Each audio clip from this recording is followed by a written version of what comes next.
5 bagay na dapat mong malaman pagdating sa running era.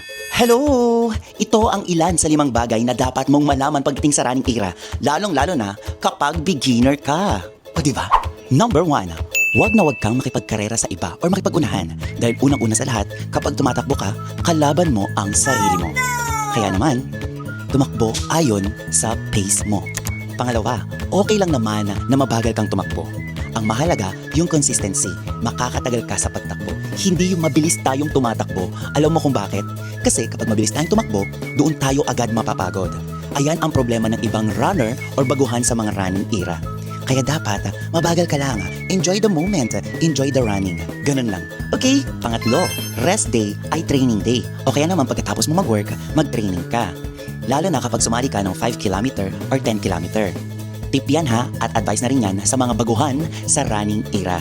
Huwag katamaran ang pinakairal para iwas injured at saka iwas din tayo sa kung anumang mangyari sa atin.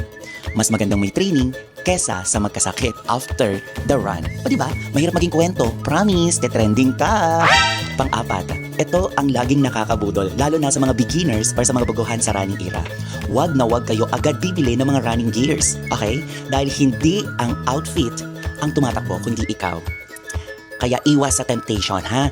Katulad ko, bumili ng sapatos, bumili ng mga pang running gear ng kung ano-ano. Ending, hindi ko naman pala totally nga kakailanganin yung mga yon.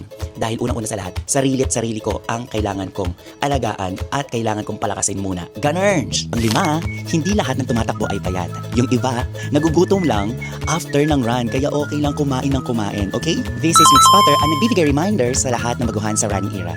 Ikaw, meron ka ba mai-share? I-comment down below na yan. And do not forget to follow me on my social media. See ya! Bye!